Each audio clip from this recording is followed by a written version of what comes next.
Hello, friends, and welcome to episode 488 of the Juicebox Podcast.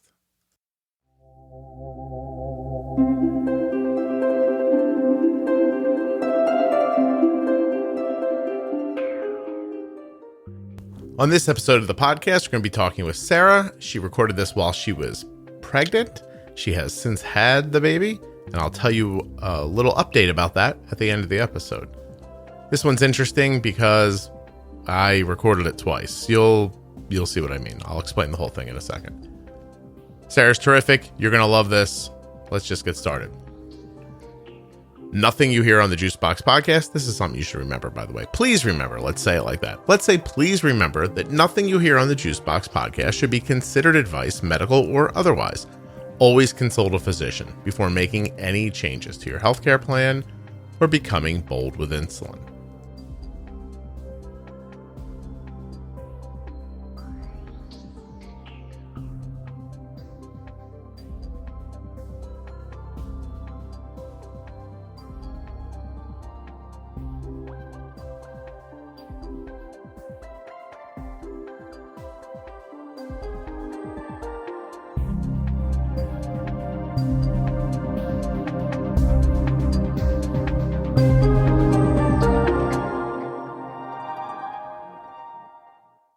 This show is sponsored today by the glucagon that my daughter carries, Gvoke HypoPen.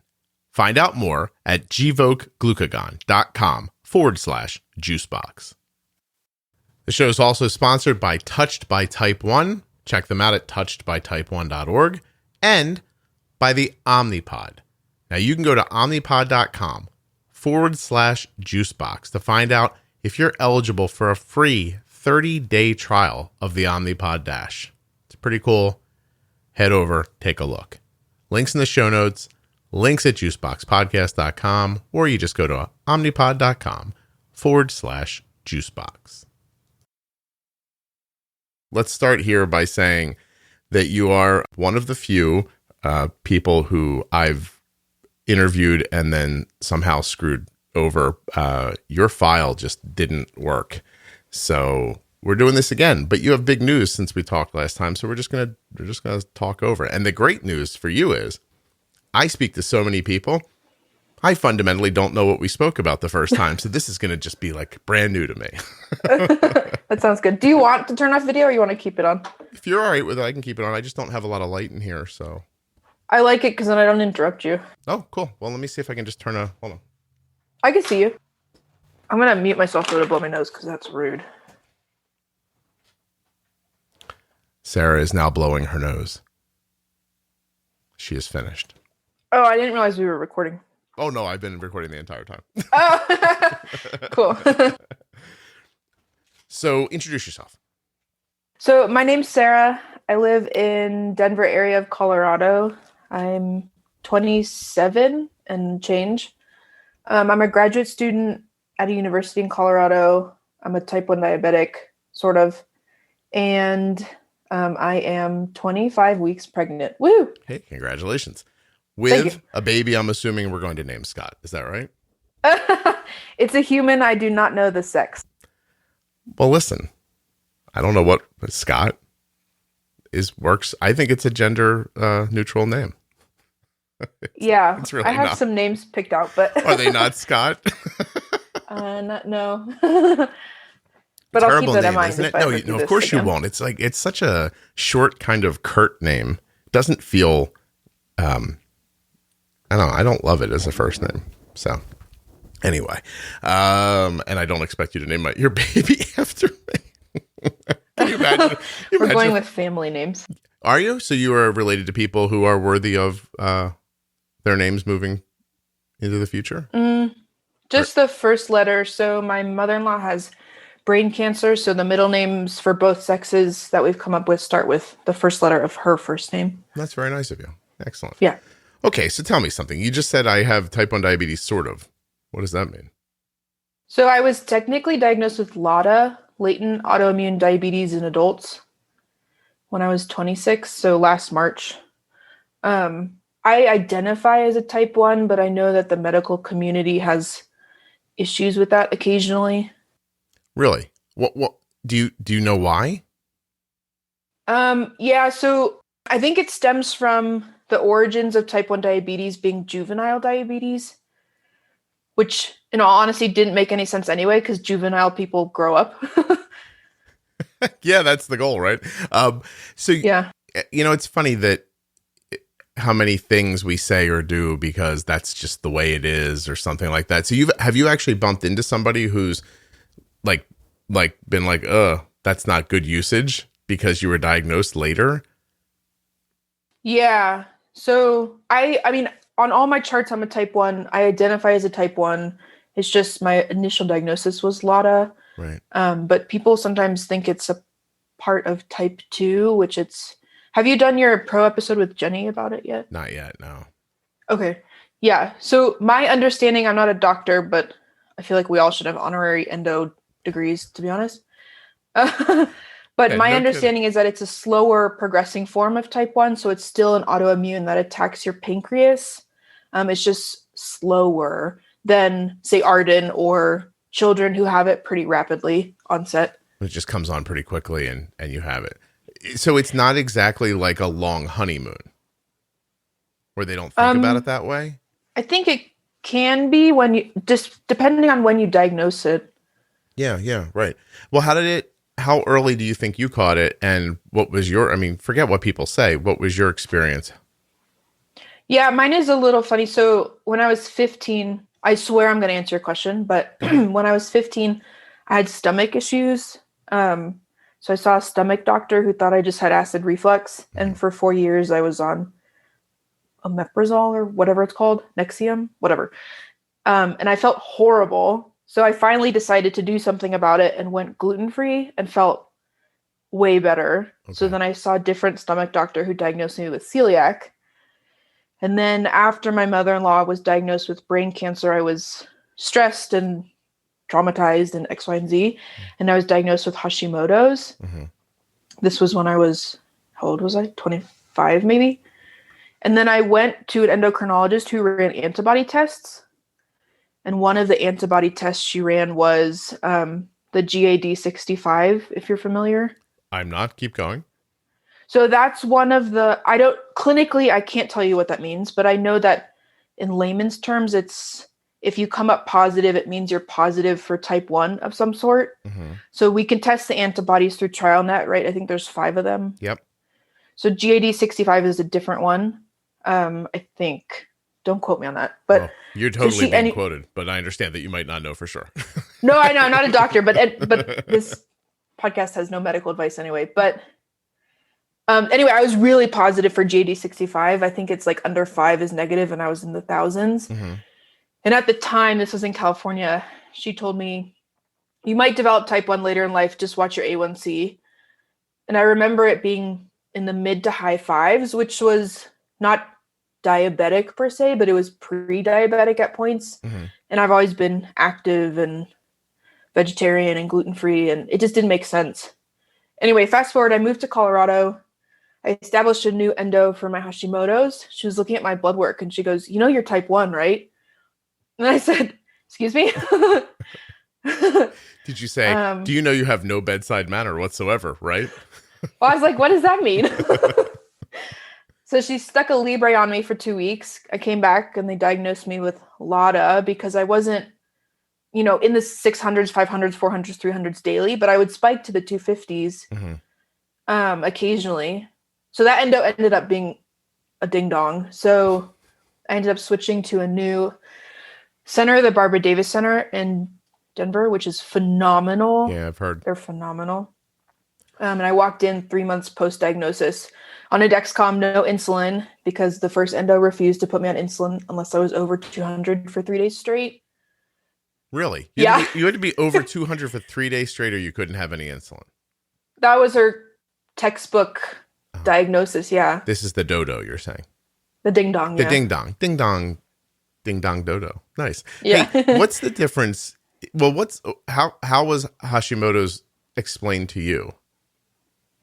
Like, why is that not hypothyroidism? Or like, I don't know all of, do you? You want to read together? Hold on a second. Well, so I know that it's one of the same. It's just one is the autoimmune. So Hashimoto's means that my body attacks my thyroid. And they diagnosed it with antibodies via blood work and then an ultrasound to check for nodules, aka mini tumors, which I didn't have. But one side of my thyroid was like double the size of the other or something. So what I'm seeing here is inflammation of the thyroid causes a leak resulting in excess thyroid hormone, which puts you hyper. Over time, the inflammation prevents the thyroid from producing enough hormone. Hypo. Symptoms include fatigue and unexplained weight gain. It's funny that it says unexplained weight gain. Of course, it is explained by the Hashimoto's, but it's a weird choice of words. But yeah, unexplained by lifestyle factors. So right. Explained by the thyroid. Yeah, like you're just eating all normal and everything and gaining weight and you can't stop. Did any of that happen to you? Yeah. So, I mean, I was in the hospital, not for myself, for my mother-in-law pretty frequently. So I wasn't totally taking care of myself. And I actually went to the ER, which with chest pains, which now I know is a sign of high blood sugar for me. Mm-hmm. So I felt absolutely horrible and nobody checked my blood sugar. It was all about the heart. My heart was fine. Yeah. I'm assuming if someone had actually checked my blood sugar, I would have had a high blood sugar. So this was 6 months before the positive GAD 65 and then like a year and change before my actual diagnosis. One time Arden, as she got bigger, so she was on Synthroid at the time and she grew, and it just never occurred to us that as she got bigger, she'd need more Synthroid. And so she started having these incredibly low blood pressures. Like she'd like sit at the kitchen counter with her head down, just lay there, you know, and they jumped, even though people knew doctors knew she had hypothyroidism, they jumped right to like heart issues, and they put her through all these heart tests that she just flat out didn't need. And I kept saying, after a couple of doctor's appointments, I was like, hey, could this just be your thyroid? And people are like, oh, it's too severe and blah, blah. And I'm like, so one day I said to Kelly, I'm like, I'm just going to give her more of it. I am, because if it works, we'll know soon. And if it doesn't work, well, and she was like a flower. You ever see a flower just like not get enough water? And it's not dead, but you're like, this thing's going to die in like 2 days, and then you put water in it. Like the next day you come out, you're like, oh my God, that's exactly what happened to her. She just popped right back up again. I was like, that's amazing. And then I called the doctor and I was like, well, guess what? I gave her more and this worked. Now you might want to be more specific about how much more she wants. Cause I just was like, and half a pill. Cause I didn't know, I kind of did it the way I do insulin. I'm like, let's see if more helps, it's a fascinating issue. All that thyroid stuff. Oh, sorry. No, go ahead. When you procreate, the second you have a positive pregnancy test, they increase your Synthroid or levothyroxine or whatever pill you're on. No kidding. Because, do you know why? Not medically, but I know that it has something to do with the baby. I'll find out when I do the thyroid episode. I'll make sure I ask. Yeah, that's like one of the first things they did was increase my levothyroxine or Synthroid. Same thing. Okay. Yeah. Arden uses Tirosint now only because through the process of making sure we were doing the exact right thing for her as best as we could, we found that Tirosint doesn't have any fillers whatsoever. So not that, but it didn't change anything. Like we went from Synthroid to Tirosint. It's not like she was suddenly like, I feel so much better. This works just as well as the other, and she's using it now. So, but we've tried everything. We tried switching her insulin to make sure she didn't have a sensitivity to like fillers in Apidra, which she ended up not having. And because moving to Fiasp didn't change anything. Actually, it changed a lot about how insulin worked, which was really interesting. But I'm going to do another episode about that somewhere else. But it didn't change anything. When you're just sort of like, you did it. Like you were like, I'll eat gluten-free now and see what that does. So are you a vegetarian or vegan, or how do you eat? Lifelong vegetarian. Vegetarian. Okay. Did your family raise you that way? Yeah, sort of. My parents are both physicists, so we had a nanny growing up, and she was vegetarian. Which made you a vegetarian.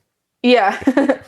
It's like when you hear somebody say, I watch Dancing with the Stars because my wife watches Dancing with the Stars. So I love it too. Because I can't get out of this. Well, I'm married to a 6'4" German guy, so he eats enough meat for the both of us. So do you not have there's no moral issue with you? It's just an eating style? No, I love animals a lot. So, like a lot. I don't know why, but I do. So, I don't like the smell of it, especially pregnant. I really don't like the smell of it. Okay. Yeah, well, that protein and the like kind of blood base that's in red meat, especially, you're not. But you don't sit across from your husband going, "You mother, what are you doing?" Like, you don't spend the whole time he's eating his cheeseburger wondering out loud what the cow would be doing with its life right now if it wasn't for him. It doesn't hit you like that.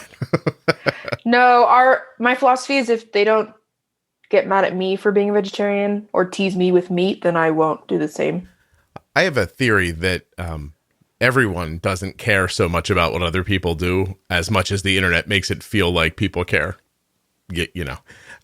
So yeah, I just think that if you feel that way, I think that's amazing. If you were like, look, I'm not going to eat meat because animals and I love them too much and I can't do it, I think that makes 1,000,000% sense. And I think if you think I want a cheeseburger, I've grown up this way and this is how I eat, I think that makes sense too. So it's interesting that you guys are blended like that. Does he ever touch your vegetables?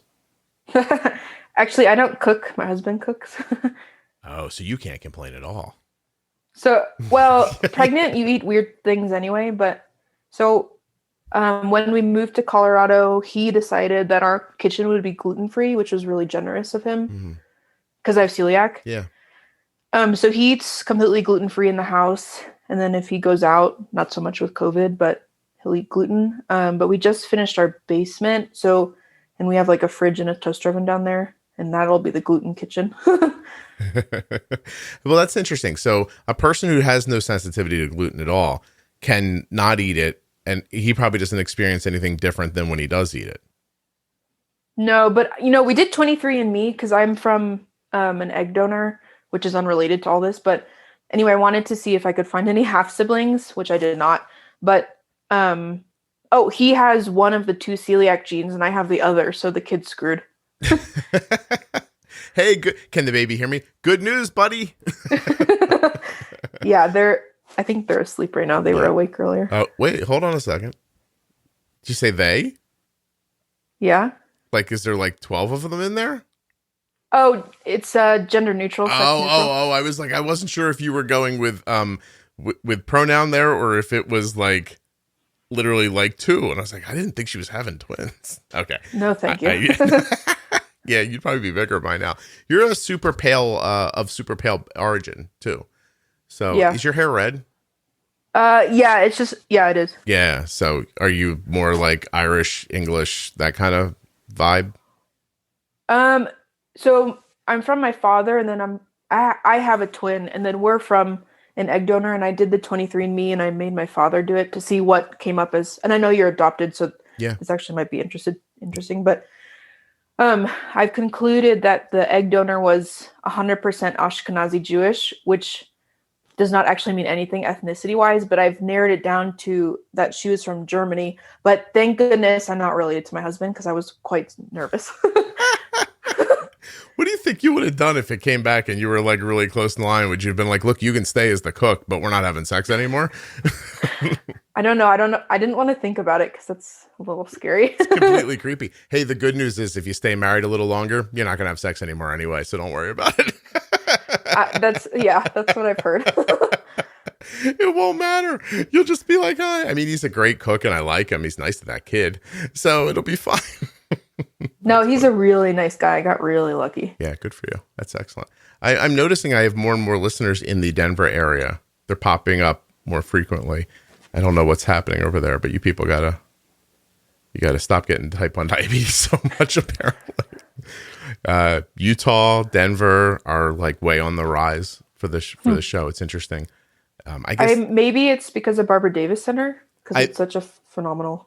I think it's a share center. It's that people start sharing the podcast and it grows that way. I don't think it has anything to do with people having diabetes in certain areas. If I had that kind of power, then I'd be like, if someone gets diabetes, they just immediately listen to the podcast. That would be that's another level. Then you would actually hear ego from me, just so you know. I'd be like, I'm all powerful, but no, I just think some nice people are passing the show around. So, so you haven't had diabetes for very long at all. Mm-mm. Tell me again how long you had a thyroid issue. When was that diagnosed again? Younger. It was about a year before the diabetes, so about 2.5 years. But you lived for 4 years thinking you had reflux? 15 to 19, age 15 to 19. I didn't think I had reflux because the Nexium did nothing, but someone diagnosed me with GERD. Okay. Gastrointestinal something. Those medications, even the over-the-counter ones for reflux, can block your ability to take up iron. Did you know that? I know. So I was severely anemic when I was finally diagnosed with celiac, which could have been either the celiac or the Nexium or both. Mm-hmm. You realize that some people listening right now are think you're anemic because you don't eat any meat, right? So you're not anemic anymore. Sorry? You're not anemic anymore, right? No. Right. No. So I really think that might have something to do with it, honestly. That those medications block the uptake of iron. And you don't need very much iron at all. But when you don't have it, it's, it plays hell on you. Like I've been fighting through that for like 2 years now. I finally feel better, but it's horrible. It feels like you've been awake for your whole life and sleeping doesn't do much for you and, et cetera.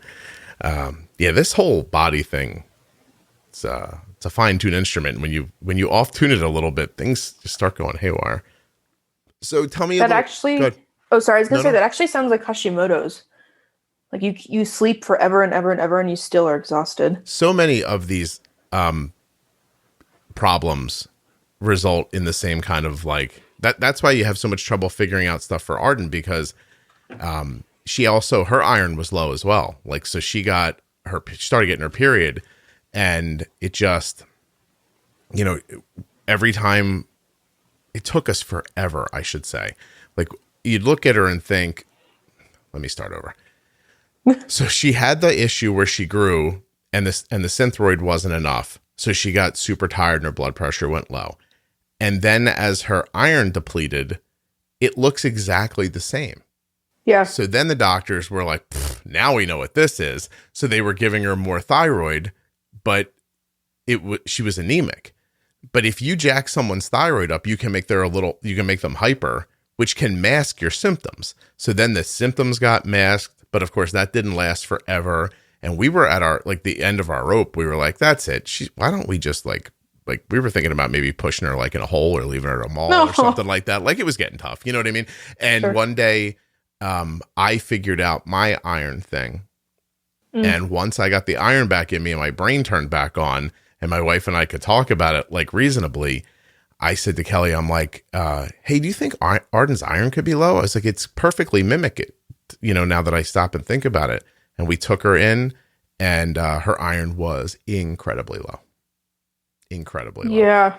So she got a couple of infusions and then she was okay after that. Is she on iron supplements currently or no? It's holding up now. So that's good. Yeah, I don't know. She'll get tested again. That poor kid gives a lot of blood, but she'll get tested again soon to find out. And we're actually going this week to get her thyroid levels because the doctor's still adjusting her thyroid. I'll tell you, that's the thing to understand about thyroid is if you think you're going to do one blood test, take a pill, and a year later try it again, that is not the way to figure it out. It really isn't. Hashimoto's is actually my easiest autoimmune. Celiac is my favorite, and diabetes is my least favorite. I didn't know you had them on. You had them rated, and not even on the actual same scale. By the way, like, easiest, that one's over there. Favorite, because I'm guessing you like the way you eat. And then, how do you like eating? What is it like to eat gluten free? What are your go tos?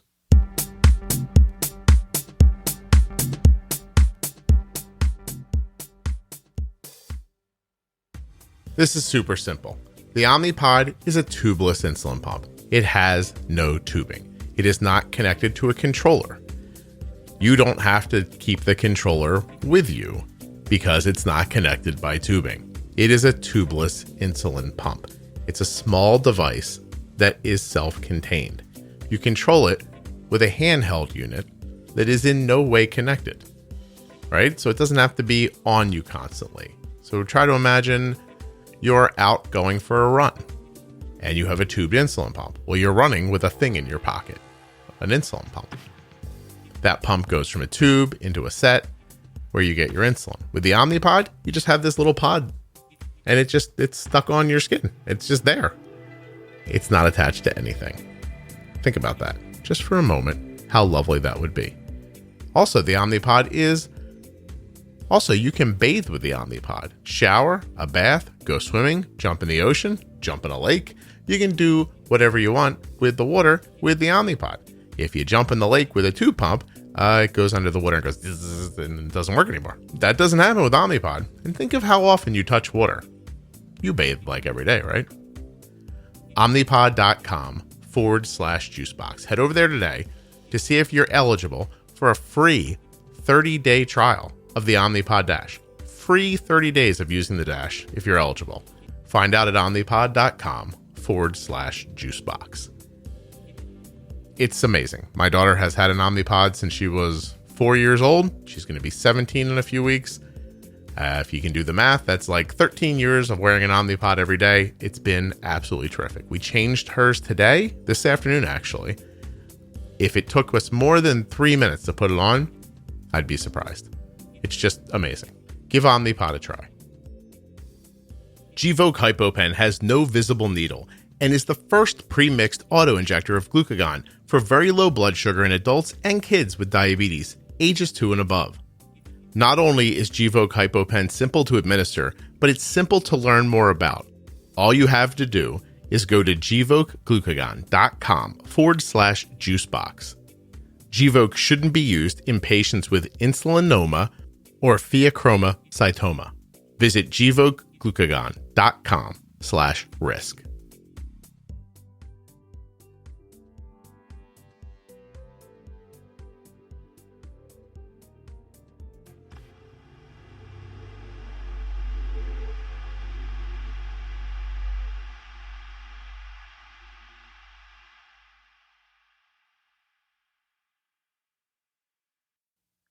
Oh, that's an interesting question. So pre-pregnancy, I was pretty low carb, just easier to manage the blood sugar. But in pregnancy, you're supposed to eat like 180 grams of carbs a day because carbs equals energy, energy equals growing baby. So I've really had to change my diet. So like for breakfast, I had granola and fruit and yogurt, which I would have never eaten before. Because of the carbs. Yeah, a lot of carbs, a lot of fast sugars. So I don't know. I don't notice it. For me, it's normal to eat gluten-free. Yeah. Just a lot of normally gluten-free stuff. Rice, brown rice if I need it.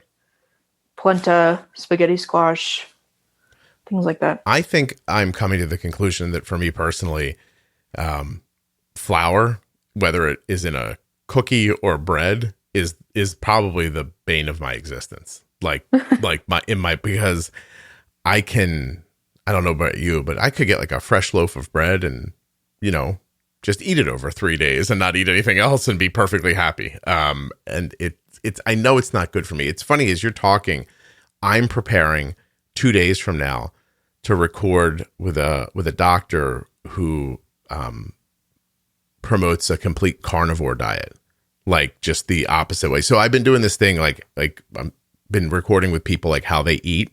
So, talking to gluten-free, low carb. Now I'm going to have a carnivore. I want to have a vegan. I just want to talk to everybody because there's so many different ways of eating. I'd like everybody to be able to explain it. I have no skin in the game. I don't care how anyone eats. And, you listen, I really don't think twice about that. Everybody who has type 1 diabetes is going to use insulin. It just depends on how much and when. But I think understanding how to use it impacts everybody's eating. So I just thought, you know what? It's not me saying this is the right thing to do or that's the right thing to do, because I genuinely don't have a feeling about that. But I think it's kind of important to talk about. I want somebody to have the nerve to come on and say, I have just a standard American diet. I eat a lot of processed food. I have meat. I have vegetables once in a while. I drink soda. I want someone to come on and talk about that as well. So, but this guy's gonna, he's going to talk about, that side of the theory that, a long time ago, people just ate meat. And paleo. Yeah. Well, but even more so, I don't understand the difference even. So they call it carnivore. It'll be interesting to find out the whole reason I reached to him as a doctor instead of just a person with type 1 diabetes who eats that way is because I thought he could speak very specifically to fat and protein and how it makes your blood sugar go up, because he's not type 1, but he wears a CGM. So I thought, why don't we see what it looks like in a regular person who's also a doctor and can kind of explain it. So that's my real goal about having him on. I think that should be interesting for sure. And then he can talk about how he eats too. Anyway, so how are you finding having diabetes? Do you manage with pens, needles, pumps? What do you do? I will say diabetes is annoying. It's very annoying. It's very annoying. So in the beginning, I was definitely still honeymooning. So I was just on Tracebo once a day. Usually I didn't even bolus for meals unless it was like Thai food. Mm-hmm. So I felt like a baby diabetic, but a great intro into this world. And then a couple months before pregnancy, I noticed I had to start bolusing for meals. So I was on Humalog Junior because you can do half units. That's nice. I actually really liked it. I still have some pens in my fridge. And then a couple months, I knew I was going to start trying to get pregnant. So then I asked my endo for a pump. Mm-hmm. And I know you promote Omnipod, but I chose the Tandem T-Slim. I know people that love the T-Slim. I love my T-Slim. Yeah. And she kind of was like, well, we need to fudge the numbers a little bit because you're only using, 10 units a day. But if you think it'll be helpful for your management, and I know you want to get pregnant.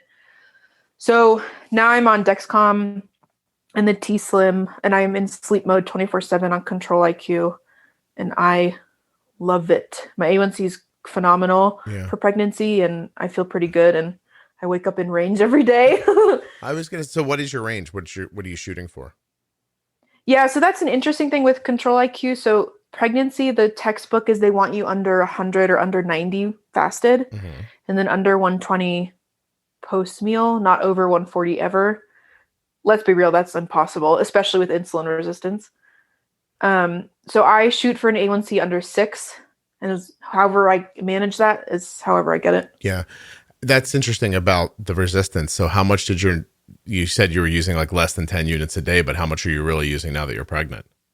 So I'm 25 weeks, so I'm almost in third trimester, and yesterday I used 65 units. Hey, so I'm a real diabetic. You're in the game now, aren't you? Like you went from this is stressful. What is stressful? Yeah, just managing. It's like, especially the guilt that I feel carrying another human's life, and when I'm over 140 and they try to scare you. I'm not going to repeat the scary stuff, but anyone who's thought about getting pregnant with type 1 knows that they try to scare the heck out of you. Yeah. Well, there have been enough people on here who have been pregnant and not known it, and a miscarriage comes pretty quickly if your blood sugar is high like that. I just interviewed a girl last night who is a recovering heroin addict, and her diagnosis story is so folded in heroin use that she didn't see her diabetes right away either. And she was pregnant in there and lost her baby. Last night I came out of here and my wife's like, you were in there for 2 hours. I was like, that was the most fascinating conversation I've ever had in my life, because there was so much about her life that I just had no context for. I'm like, I don't even drink. And she's talking about, Oxycontin and, how it moves into other things. And by the way, I don't know if this means anything. I think it does. You could not look at her and think, I'm looking at a person who used heroin for 10 years. Just, you couldn't see it. I don't know what that means, but, or doesn't mean, but I never in a million years would have guessed. If you lined her up with a bunch of people and made me pick, it just wouldn't have been her. It was kind of fascinating. But back to your insulin resistance. I'm going to start talking more about this because I'm fascinated with leaps in insulin use and how people's minds can't wrap around it, right? Because it's always doubled. You always hear people online say, I made it 100% more and it still didn't work. So that must not be it, and they'll do it like for like little kids or for adults, like, somebody whose basal's, I don't know, 0.5 an hour. They'll be like, I made it 1. My blood sugar is still 250. What else do you think could be wrong? And I'm like, that you limited yourself by doubling your basal and thinking but there's something about that the percentage. I've moved. It's the 100. It's just, do you know what I mean by that? Like, it's just, I made it 100% more. And in their mind, that's like, that's as far as I could go. You know what I mean? Yeah. I'm gonna find a way to talk about that more, because I see that with so many people as a limiting problem for them. But how do you make the leap? How do you get to like 65? You just see the need and just meet it with insulin? Yeah, it was scary in the beginning because pre-pregnancy, if I bolused 2 units, I would have been scared of lows, just because I didn't really need that. My pancreas was still producing some insulin for me. Yeah. So I just, my endo at the beginning, I love her. She said, pregnancy is going to make your insulin go psycho one way or the other. You're going to go low, you're going to go high, you're going to use a ton, you're going to use nothing. She said, do not think about the number. Think about it's helping you grow your baby, and that's it. So I try not to look at the number. Occasionally I'll go in and look at the totals. And then if it's really wonky, like one day I had 85 units before dinner, and I changed my infusion set, turned out it was kinked. So that's how I use it. But I try not to get in my head about it. I think as diabetics, we already have so many numbers running around, and it's really a platform for an eating disorder. So that was my thing with pregnancy, is I'm not counting carbs. I'm not looking at my weight. I'm focusing solely on the diabetic numbers, and that's it. And that was my boundary with the doctors. What do you think that is about the idea that a lot more insulin feels wrong to people? I think it might be shameful because we've grown up in a society where type 2s make up the majority of the diabetic population, and being on insulin is sort of a shameful thing. And so if you can get away with a little bit of it, that's okay. But I sneak a cigarette after dinner, but I don't smoke all the time, like that kind of thing. That feeling of, if I do enough of it, see, it's funny because I don't have type 1. I can't wrap my head around it. You know what I mean? And I've always just been just use as much insulin as the situation requires mindset. But I do understand what you're saying. And I've heard it echoed by a ton of people, honestly, which is why I wanted to talk about it as well with you and with, somebody else in the future, because it doesn't make any rational sense that it feels like a failure to use 3 units for a meal instead of 1 unit for a meal. But it totally is how people feel sometimes. I think for me, it was more fear, because pregnancy lows are way worse than normal lows for me. So the couple times I've been like really low, for me, it was horrible. And so I think it was more the fear of, like, last night I bolused 11 units for dinner, which, had you told me that pre-pregnancy, I would have laughed at you. I'd have to eat like handfuls of cotton candy. So I think it's just the fear of miscalculating and going extremely low. There's no shame in my numbers for me personally, but I understand the stigma. And I had a family member, we were on a FaceTime recently while I was pregnant, and my pump was beeping, whatever. And they said, "Oh, why are you using insulin? Can't you just take a pill?" My family member had diabetes during pregnancy, like you, gestational, is not like me.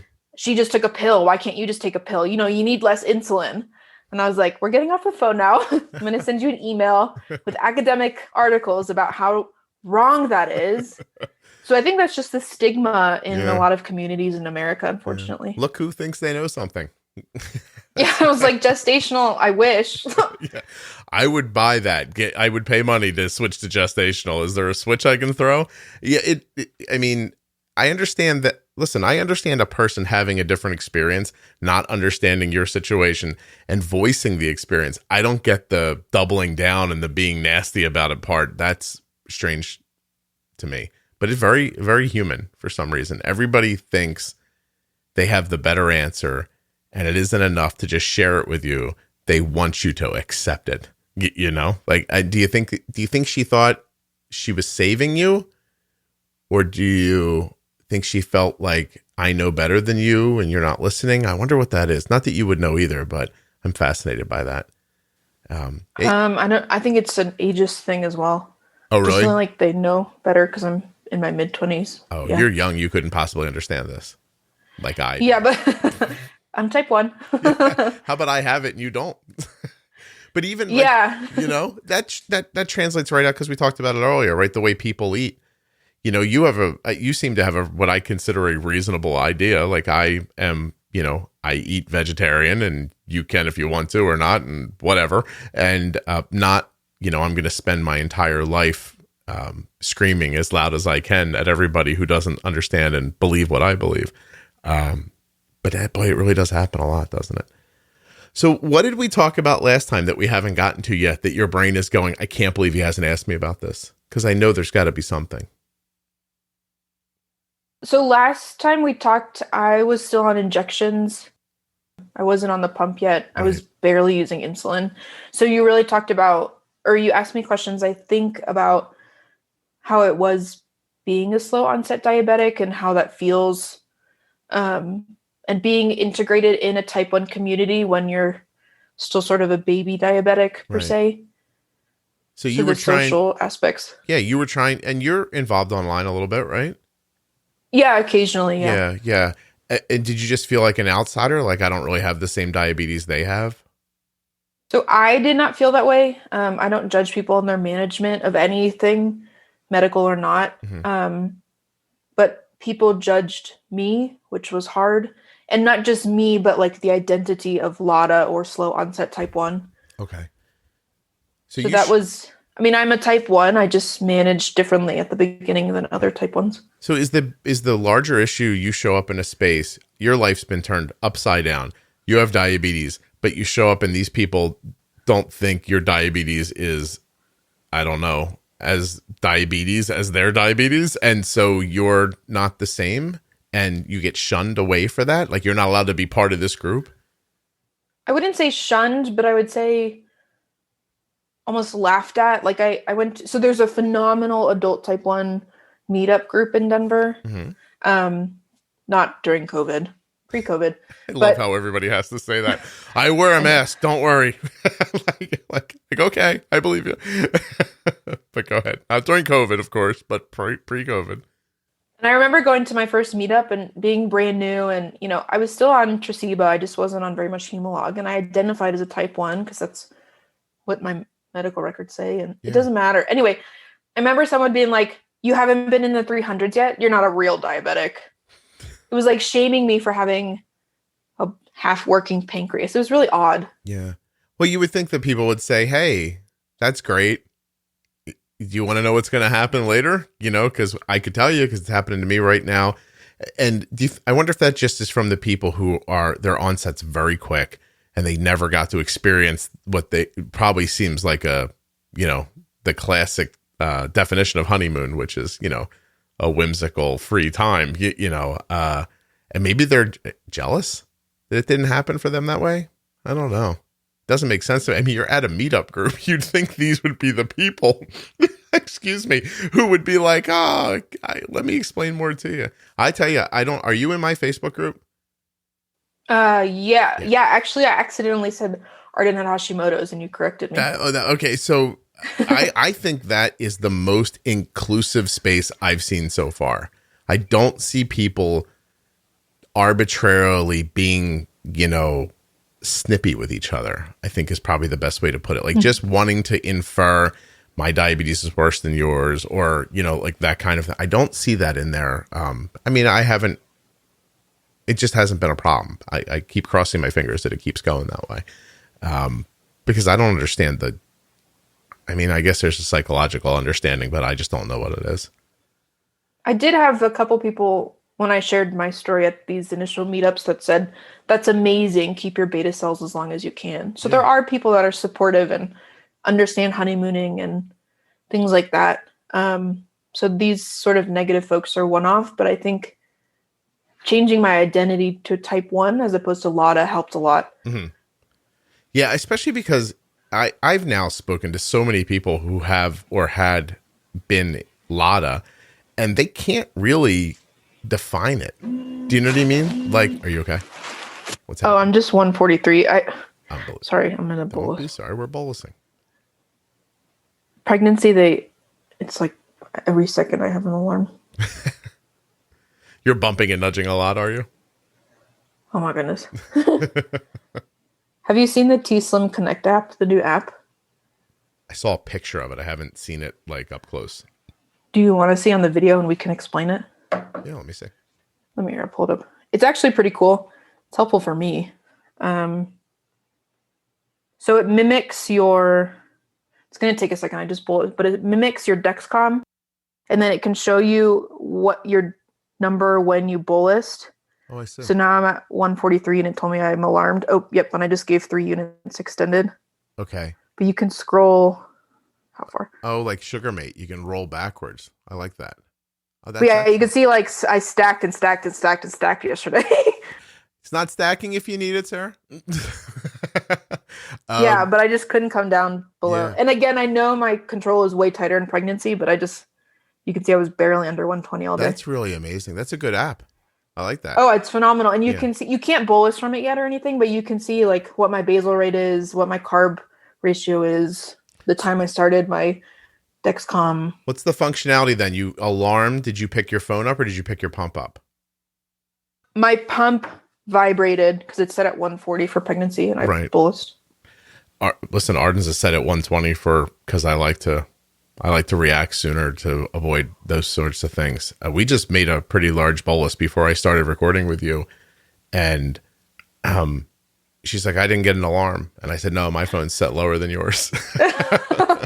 Oh, that's interesting. Yeah, my Dexcom's at 120. So that's why I was looking at my watch because my watch was alarming me. But I had a bunch of insulin on board, so I wasn't correcting it. I have an alarm that's 10 points lower than hers for her high.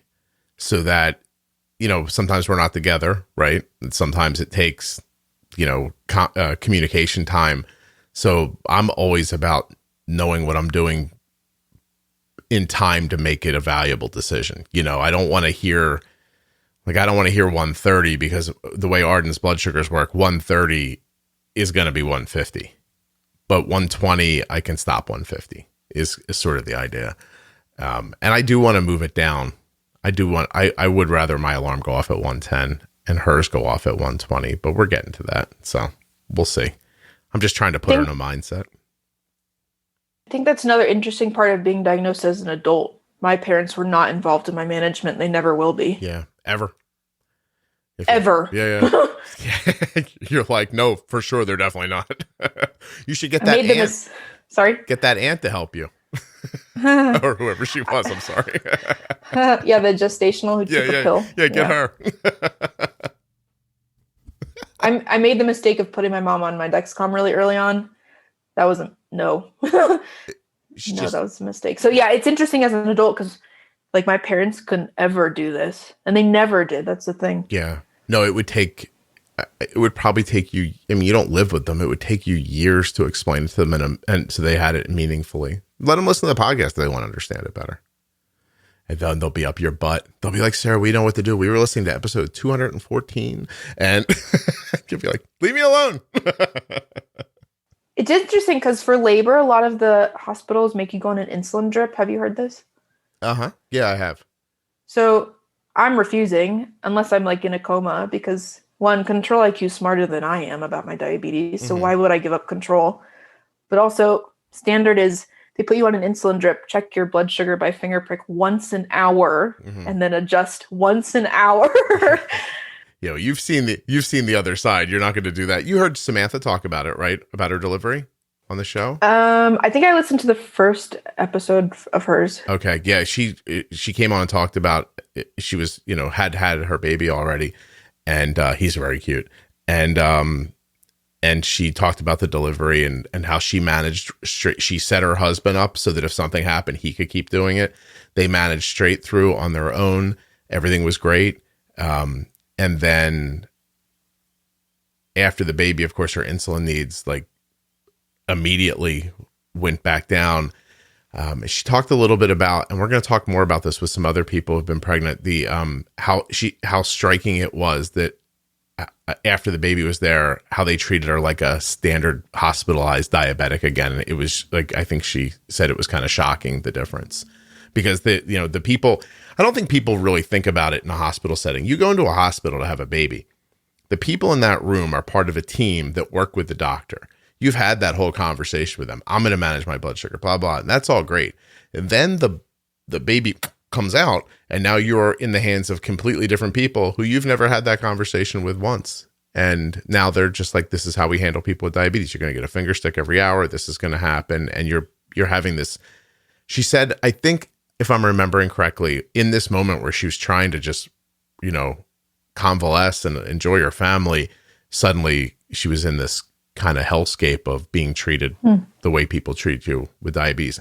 I don't know. Dexcom's been on recently talking about how COVID has allowed them to get CGM sensors into hospitals, and it's not going to be in time for your birth, but hopefully they'll understand how to use them better in the future. I think it's a really good first step. So. Well, it doesn't matter because I'm signing any form that says I'm controlling my own diabetes. Leave me alone. They're not welcome to, unless I'm in a coma, they are not welcome to give or any insulin, dextrose, or anything. My husband knows how to use it. I have a diabestie who's going to be on call during labor for my husband to call her with any help. Yeah. Let me say this, and I'll talk around it just a little bit, but it's possible that when Arden had her laparoscopic to take out the cyst, that I might have forgotten to turn the loop off when she went into the operating room. I forgot. And It was fine. Turned out that loop worked great even when she was having her little surgery for 45 minutes. There's no reason to think it's not going to work the same because of that. And I showed them how to, I'm like, you can disable this right here. Like, if you want to shut her insulin off completely, I was like, do this and it'll be off, and then you can manage her any way you want if there's a problem while she's in there. I didn't put her into a situation, but they were just like, we don't want this thing to make decisions while she's under it. I'm like, yeah, you do. You just don't know it. Yeah. Right. Why isn't L&D nurse know more about my diabetes than Control IQ? That's been watching my patterns for, at that point, 9 months. Right. I told the story on here, but as we had the initial conversation with the doctor doing the procedure, and she's like, yeah, it's fine. But then when the first nurse came in to prep her, she didn't have that conversation. She's like, no, you can't use this. And had a nurse not walked in eventually, because I just kept retelling my story to anybody I had made face contact with, one of the nurses came in and she's like, oh, my friend's a type 1. Let me see. And she goes, oh, I've seen this before. And because there was nothing medical about it, she had some sort of knowledge of I've seen a Dexcom screen before. Oh yeah, sure. Go ahead. I was like, that's it? That's how we make decisions around here? Okay. Whatever. I had shoulder surgery in December, my third shoulder surgery, but my first as a diabetic. Yeah. And I went in with a Dexcom. I was on injections then. And I gave the actual, the receiver, I don't use it anymore, to the anesthesiologist. And I remember him being like, oh my God, am I going to be responsible for this? What if it doesn't work? What happens? That's fine. Everybody's worried about what could go wrong instead of focusing on all the things that are going to go right from this. And by the way, how to handle it when people don't have it. So just ride it out and see what happens. You just said something that reminded me, we talked about that the first time. Why do you have so many, have you had so many shoulder surgeries? You just love them? You addicted? Sure. No, I was a serious rock climber in high school, and I tore my labrum rotator cuff and bicep in Yosemite, and it just kept. Now my shoulder works. You can see in the video, but it's pretty amazing. So my first surgery was labrum rotator cuff, part of my collarbone. Second surgery, they cut my pec minor because I had thoracic outlet syndrome. I sent you that link to make sure Arden didn't have it. And then the third one in December when I was diabetic was a bicep tenodesis, which means they took my bicep's long head anchor out of its home and reattached it somewhere else. So I have a bunch of scars. Wow, that's a lot. I have also had rotator cuff surgery, and I'm excited to put my arm over my head just like you did. Mine's a little stiff still. Do you have a little stiffness? This last surgery, the surgeon was phenomenal. I was so nervous going into it because the first two didn't help. But no, it's the only limitation I have is weight bearing, and that's why I did it because my bicep was torn. I couldn't hold a baby hypothetically, but now I can. Now you can. Okay, and I have to real soon. I was gonna say that's gonna come in handy. I had a motorcycle accident when I was 20, and I got thrown from a motorcycle, and I came down on my head and my shoulder. So I hit like this, and this shoulder hit the ground. I was up and down, and I was broke. I've said it on here a million times. I grew up really broke. I wasn't riding a motorcycle for fun. I was riding a motorcycle because they were affordable transportation. And my shoulder, like I still have like a lump here. Like yeah, I see. Right? There's like a thing that sticks up. And they're like, you have to go to the hospital. I was like, you're not taking me to the hospital. I was like, I can't afford that. So I went home and I laid there while my shoulder was, really busted up inside. And for years, I didn't notice like it was okay. Like once it healed, I was okay. But my God, like I'm going to say about 5 years ago now, it got worse and worse and worse. I couldn't throw with my son anymore. And one day I had a water bottle in my hand. We were actually at a thing. My son was working out for a college trying to, get recruited. And I couldn't walk around and hold the water bottle in my hand because it hurt too much. And I was like, I got to go see a surgeon. So my bones had reformed. Like when I went in and I got the initial x-ray, the doctor said, I'll bleep this out. He goes, I wish you were a doctor so you could look at this and see how f***ed up your shoulder is and really understand it. And I was like, really? He goes, this broke and it's all calcified over and it regrew. And he goes, and there's a spot where your rotator cuff like goes, like it runs through, it moves. And he goes, and there's this lump there and the lump's been cutting your rotator cuff tendon your whole life. And it finally just snapped. And I was like, ew. And then he started showing me and I was like, oh, it does look fun. And because then he started showing me one from a book. I was like, oh my God. So they went in and they cleaned that bone up and reattached the ligament and everything. But the recovery is it's not quick and it's not pleasant. So I should have went to the hospital that day and just had a bill I couldn't pay. I had to teach my husband how to braid my hair because when you're in a sling, you can't do your hair. Yeah. Oh, the sleeping after the surgery was terrible. For anyone who's going to get any shoulder surgery, you have to invest in a lazy boy. That is the only way you can sleep after shoulder surgery. And I've had 3. You have to be up. Kelly would pile pillows around me at night and I was up like this and it worked for the most part, but it was bad. And I tried really hard to not use the pain medication too. So they gave me the first one. I remember coming home and Kelly's like, they want you to take a pill now. Like as I was coming out of the surgery, I was like, I'll be all right. And the nurse looked at me and she's like just nodding her head like, you're an idiot, and so she finally spoke up and I had said something incredibly inappropriate coming out of the anesthesia. So I think she was already like, what am I doing here with this moron? But so when I started being a person again, she's like, seriously, she goes, just shut up and take the pill. And I was like, okay. So that first prescription I took. And then when it ended, I was like, I don't need more. But then I realized I did. And I said to the doctor, I'm like, you got to give me something that's not as like harsh as this thing. So we kind of like stepped down from there. And I didn't finish that bottle. There was a day where I was just like, I don't need this anymore. I'm okay. Probably like 2 weeks into it, I think. But yeah, I mean, I'm thrilled I did it now, but it's kind of scary. The interesting thing for me after my surgery was I was still honeymooning. I was still mostly just on Tresiba. And my immune system for the next month healing focused on my shoulder instead of attacking my pancreas. And I swear I was not diabetic for a month. You think all the white blood cells ran somewhere else? They were busy with something else? I mean, I took off my Dexcom. I had a Dexcom break for a month. My A1C came back lower than it was before. It was actually really astonishing. I was like, I should have more surgeries. It'll cure this. I don't want anyone listening to start cutting tendons in their arms to make their blood sugars go down. I don't think that's going to work. That might have been an anecdotal thing that she's found. Just kidding. The joke I make is my diabestie and I, we tried Eversense. Have you talked about Eversense on your podcast? Yeah, the implantable CGM. The dumbest decision I've ever made in my entire life. Tell me why. Well, I can show you because we're on video, but the Eversense scar is bigger than 11 out of 12 of my shoulder surgery scars. It's massive.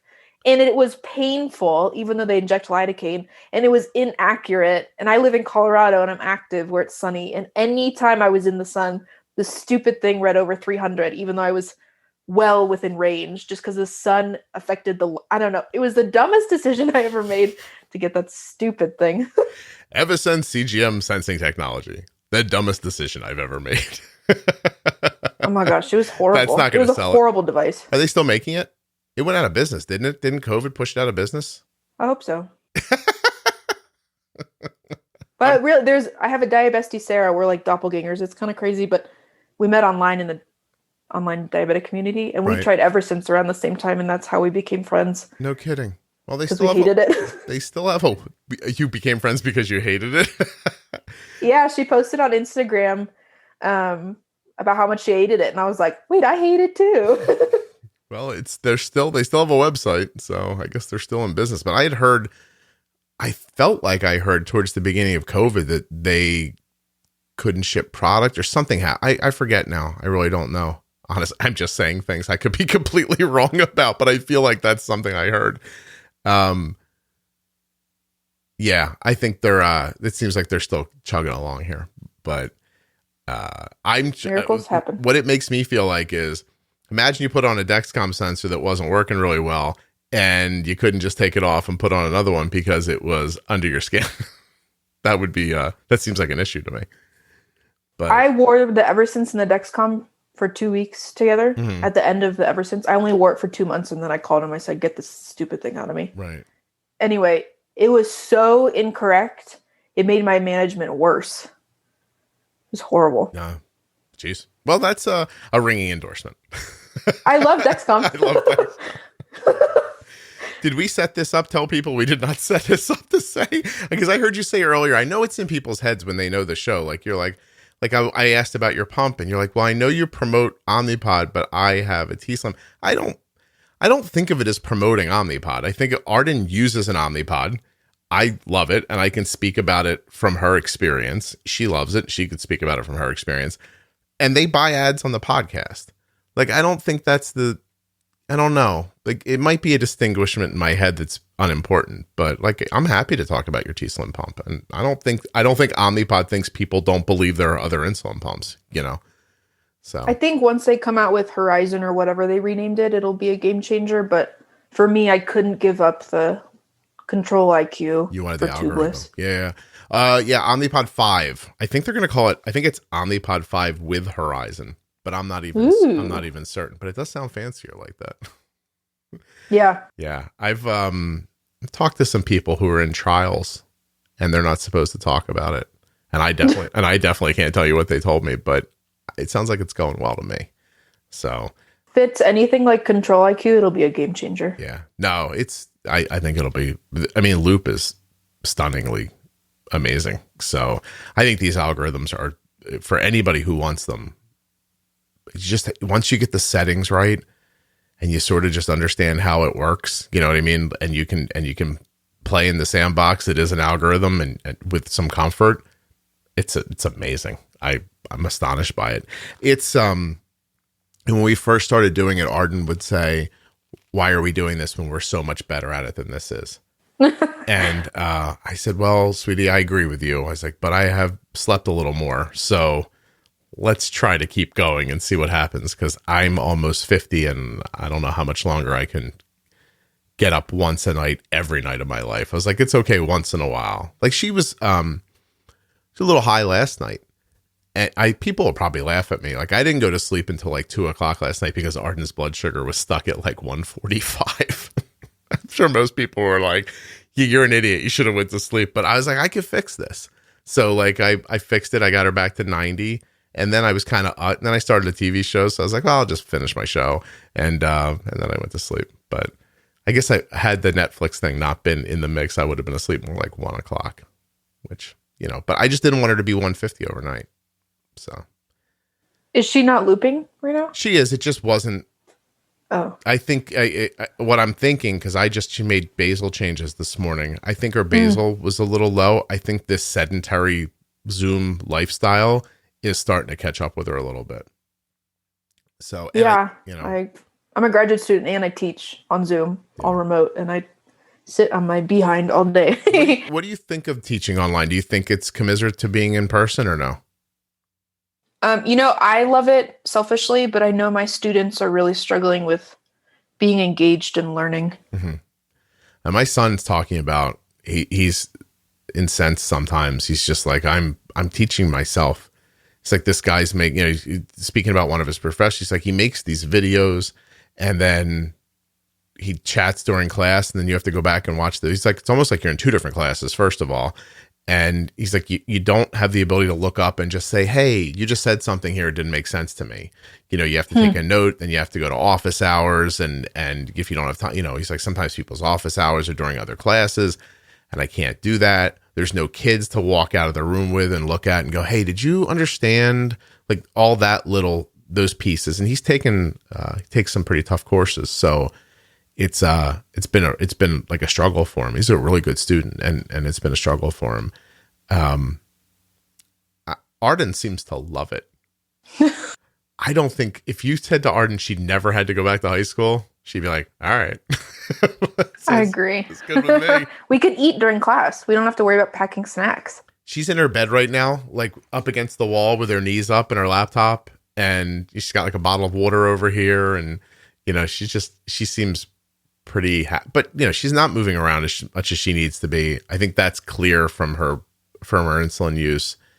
And I don't know, she's a social person with her circle, but she's not looking to meet every person that goes to that school. Like, she's not like, oh no, I'm missing out on the dance, or like, she doesn't have those thoughts. She doesn't she just doesn't care.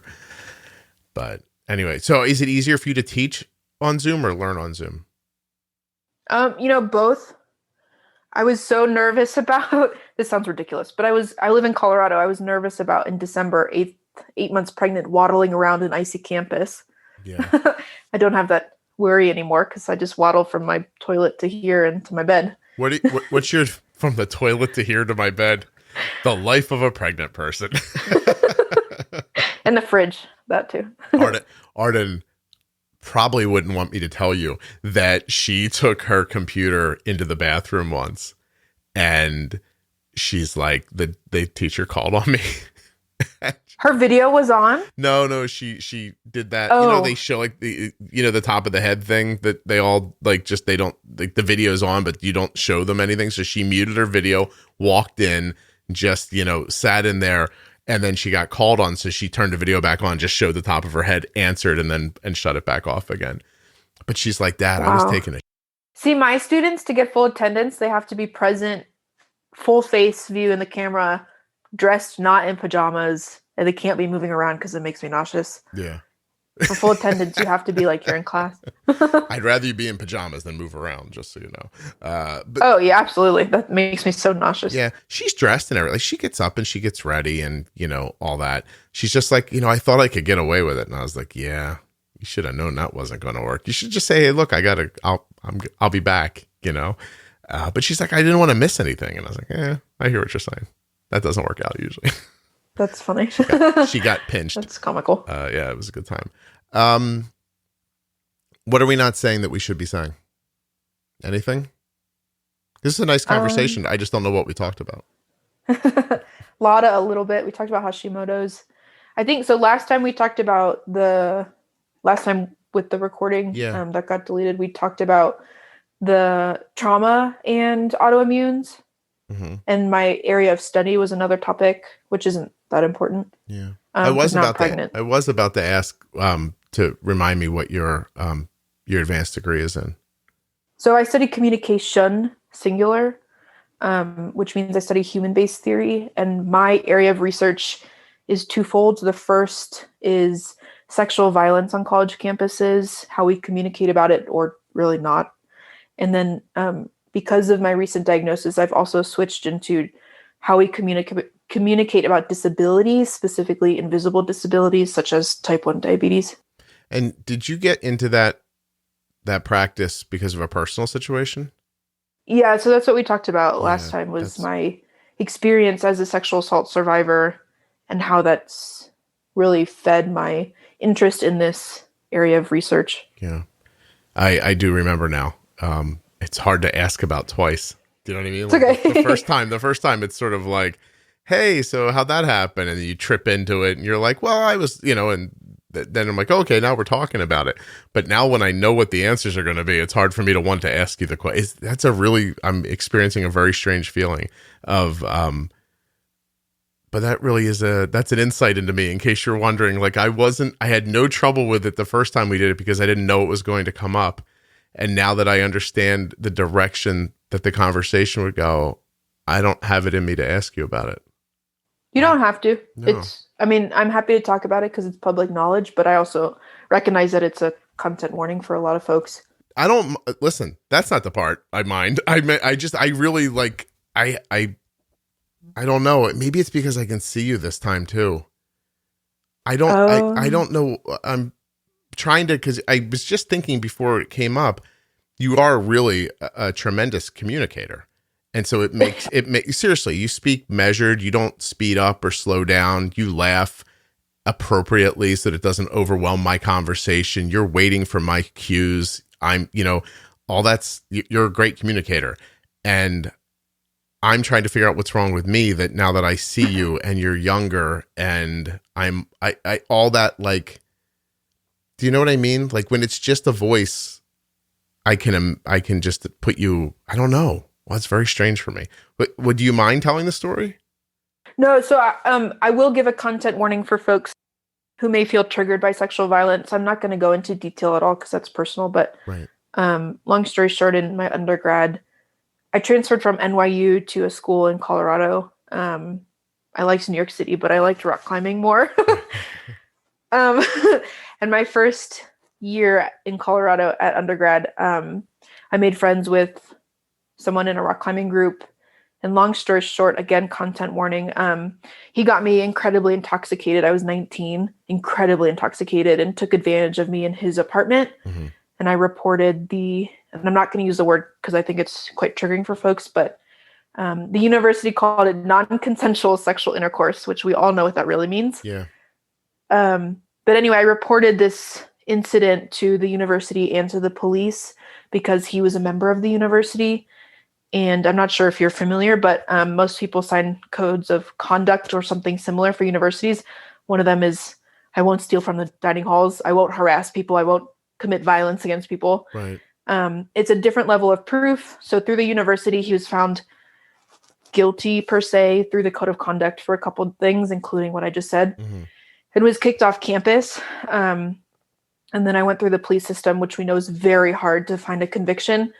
And he wasn't convicted because it was just him and I, he said, she said, but I was able to get a restraining order or a protection order, which was the benefit of the police investigation.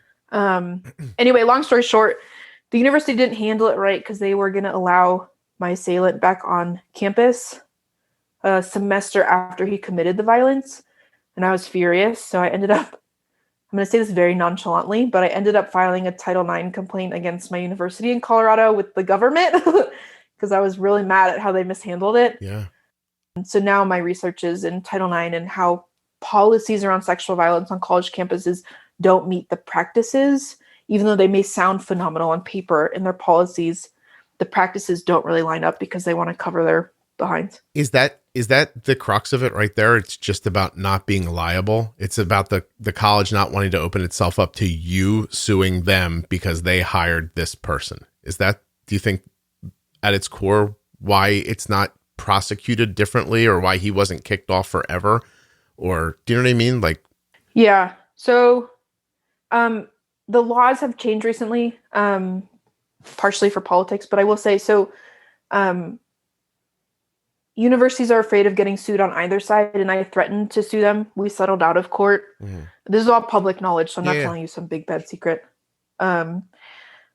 So you can do, for Title IX, you can do a couple things. One is report internally to the university. I did that to the Title IX office. You can go to the Office for Civil Rights through the Department of Education and report an entire university at whole, which I did. And then you can also sue them and or threaten to sue them for monetary settlement outside of the university, which I also did. But I think that they're afraid that if they expel an assailant, the assailant will sue them. So it kind of goes, they have to find a middle ground where they meet the survivor's needs, but also they're not afraid of getting sued by the assailant. it'd be funny, like, if you're going to get sued by somebody, why would that be the person you give the preferential side of the treatment to? That's it. But I'm trying to, as you're talking, trying to put myself in that position. Like, I'm making myself a college and trying to wonder about all the avenues that we could take hits from if I was in this situation. I'm also thinking that sexual assault on a college campus is going to happen, right? It's fait accompli that it's going to happen. Like colleges don't not have that happen, right? So my argument, and this is what I try to show in my research, is that I think it stems from communication at a young age.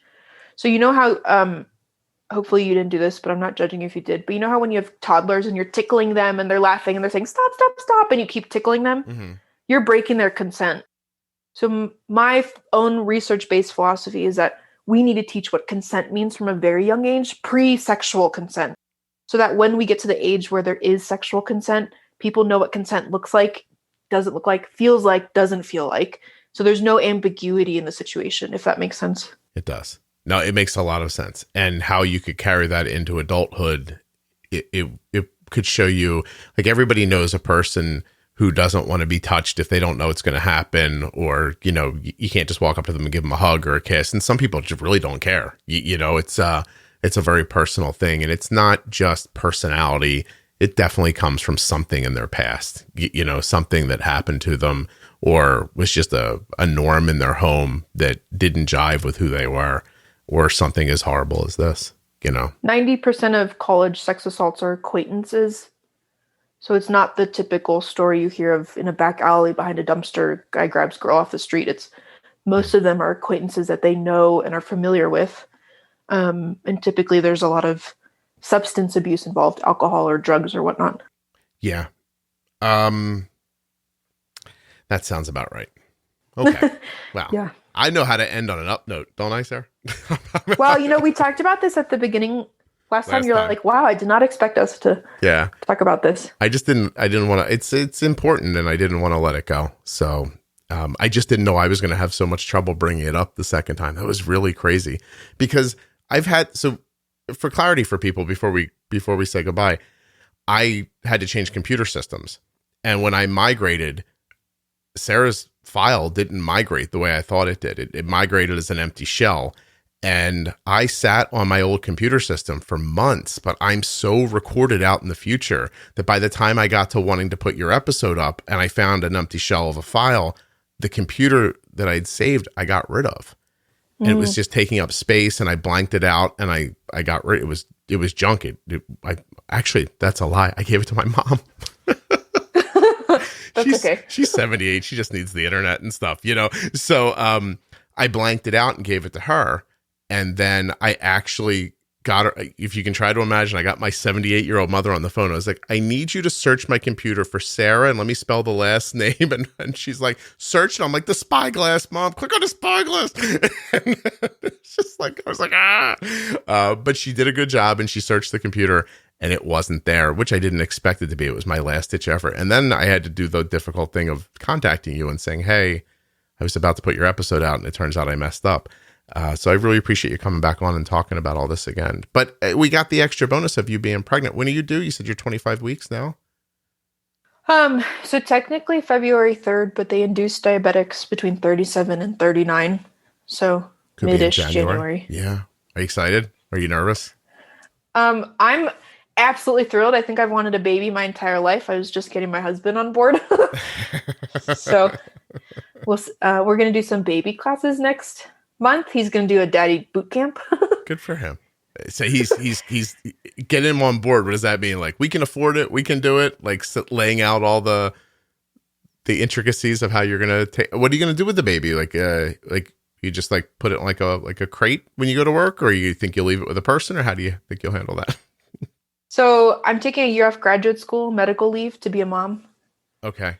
And then we talked about this last time too. I manage a website design company on the side. Mm-hmm. So I hired an assistant who will take over during my 3-month maternity and then keep doing that remote and sustain my Dexcom bills. That's it. Was that hard to like bring an outside person into your like one-man business? No, it's not a one-man business. I run someone else's website design business. So it's owned by a female entrepreneur. And then we have, I think at this point, 7 contractors underneath me that I manage. Wow. Oh, that's really cool. There's times where I feel like I need help with this. And then I'm like, I don't want anybody else to be involved. Like they just don't know my aesthetic. Like, how would I teach my aesthetic to somebody? How would I teach like when I'm editing, how would I say to somebody, like, I would leave that. So I don't take content out when I edit. I take out noise. But there's some breathing. This is going to sound crazy, but there's some breathing noises that are distracting. And there are some breathing noises that tell your brain that person's continuing their thought. And it makes it not feel broken.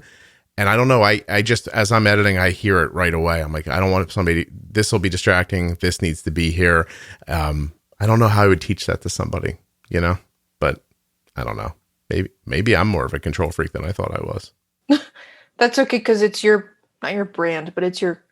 This podcast is you. So that makes sense. I have that feeling like like if somebody started editing it up, it would just sound like they were, like it would sound like sound bites of me chopped together instead of how I think the conversation should go. Like I put one up this weekend that was kind of unlike other ones in that I just got on with somebody who I thought was really smart, who understood this one topic, and it's something that makes me upset. And we just talked it through and at times railed on it and at times tried to imagine fixes for it. And there's a flow to that conversation that I think is right. And when I listened back to it, I thought some people aren't going to like this at all. And some people are, but I think it's important to go out this way. And I didn't know, so I rolled the dice and I put it out and I got one comment from somebody online who's like, you talked way too much in that episode. That seems to bother people. And I'm like, okay. But then I got back tenfold from people who were like, this is really important. I'm glad you spoke about this. I really enjoyed it. I was like, okay, I can't make everybody happy. But I think if I would have done what that one comment asked, because I heard it too when I was listening, I'm like, I'm talking too much in this. But if I chopped it up, it just wouldn't have, I don't think it would have felt the same. And I thought the feeling was more important than the flow of it. So I don't know how I would teach that to somebody, I guess. I don't think I could. You'd have to find a good fit creatively. Yeah. And then I have to pay them. And I don't have that much money. Like where would I get that money from? You imagine if I had an employee. I'll tell you what, if I ever have a podcast as an employee one day, I'm going to declaratively say out loud, I've succeeded at this, because that does not seem like a thing to me. I know somebody that has an editor for their show, and I'm like, wow, how did you do that? It's pretty crazy, Anyway. Can I give one shout out please. To one of your old podcast folks? Yeah. Who you got? I don't know her personally, but my favorite episode you've done is, and I can't remember her name, which is horrible, but the lady whose type 1 son died in the car accident. Her story, even before the pregnancy hormones, I just cried and cried and cried and cried and cried. And her story is just amazing. And if she's listening, I just want to let her know that the community has her back, even though her type 1 son isn't with us anymore. That's very nice of you to say. I have to tell you that there are so many times that I have conversations on this podcast. I said it last, I told you earlier, I interviewed someone last night who's, at the end of the hopeful end of a heroin addiction, a lifelong heroin addiction almost. And as we're talking, I said to her, I'm like, I never thought this podcast would lead me to have conversations like this, and I started thinking about all the After Dark episodes, and Donnie, Donnie's an interesting one because the first time I recorded, I had a problem with his too. It sounds like I'm a mess, but trust me, I've recorded like 500 of these. I've messed up like 4 of them. So everybody calm down. But Donnie came on, I think his is called After Dark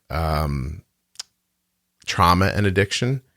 And we had an amazing conversation, and he never once mentioned, and then we had to re-record it, and the conversation went in a slightly different way. And I think he was more comfortable the second time. And he told me that his neighbors had raped him for years as a child, and that he felt his family knew about it. And I was like, holy crap. Like, as that's being said, all I can think is like, how I did not expect to be in this position, having these kind of like really important conversations. And I'm really grateful for them. This podcast is enriched my life like a ton, actually. But yeah, I just, yours is another example. Like when people say things, I'm like, wow, you're so honest. Does it feel freeing to just say it out loud when you have issues like that? I separate the personal from the academic. So I give talks and write about and research about my identity as a survivor. So I think I've separated it quite a bit. So freeing supposedly, but I also am not telling you like the intimate details. That would be more traumatic for me. Yeah, I wouldn't want you to either. No. Like, I don't see how any of that would be useful at all. So Michelle's episode was called Jessie Was Here. And yeah. That's the one where she was driving to like an endo appointment over the mountains. Oh, no, you're thinking of a different one. You're thinking of Wait, is this podcast just one big bummer? Okay, so no. You're thinking of Do Hard Things. Yeah. Excuse me, 2 of her sons passed away in the car accident. Yeah, they were on their way to an endo appointment on an icy road, and yeah, she had an accident. And when she woke up, her sons weren't there.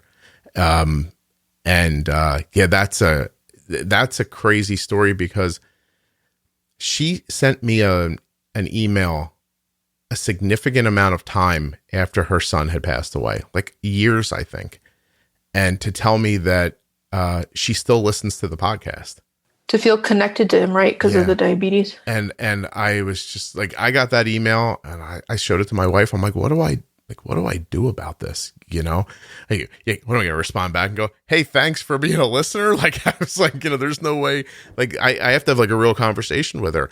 And at the end of it, I just said, I was like, look, I can't imagine. I think I said, I can't imagine you would want to, but if you ever want to come on and talk about this, you know, I would do it with you. And it had to have been 6 months later. And I got another note from her and she's like, I would like to come on the podcast. And Jesus, she's talking and I'm trying not to cry so that I can stay in the conversation and everything. And I don't know.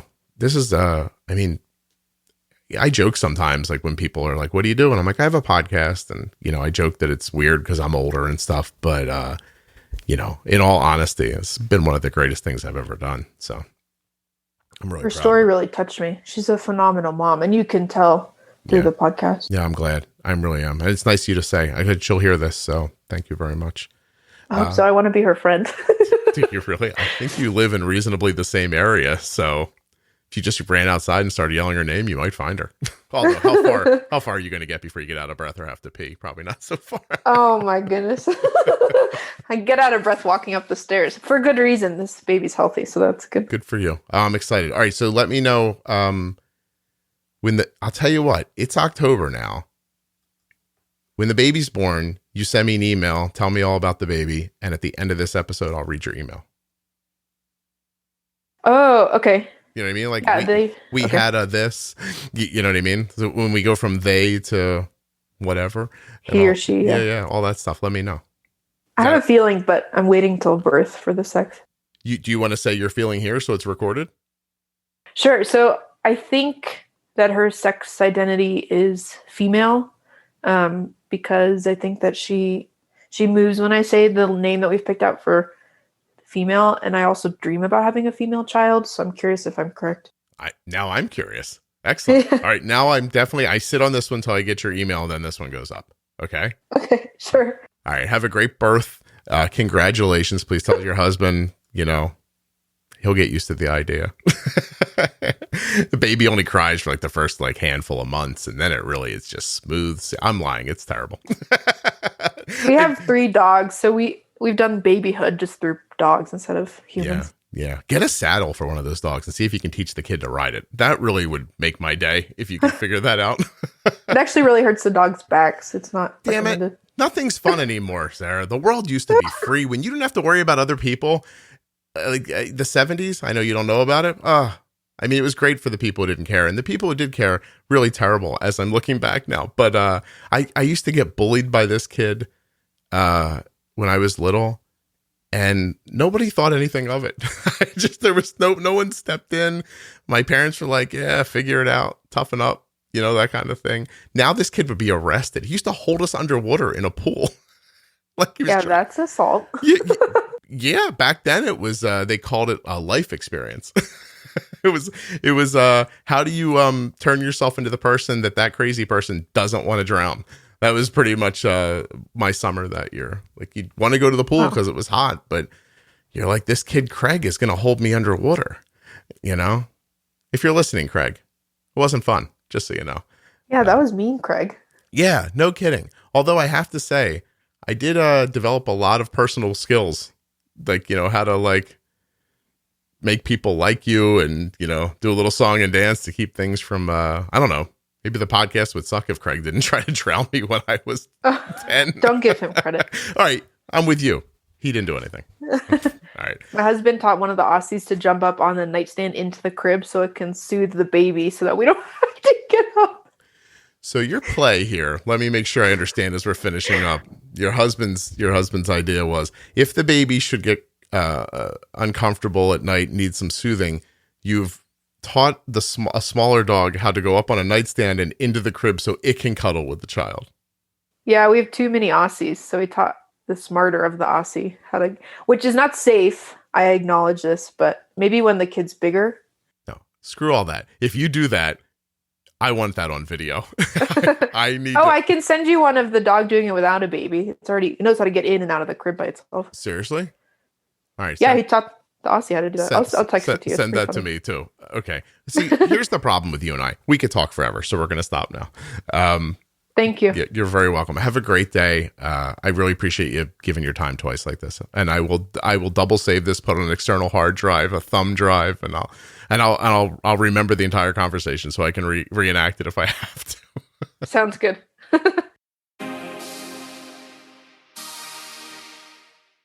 A huge thank you to one of today's sponsors, Gvoke Glucagon. Find out more about Gvoke HypoPen at gvokeglucagon.com /juicebox. You spell that GVOKEGLUCAGON.com /juicebox. I'd also like to thank the Omnipod tubeless insulin pump. Check out omnipod.com /juicebox to learn more, to find out if you're eligible for that free 30-day trial, or to just get started. Omnipod.com /juicebox.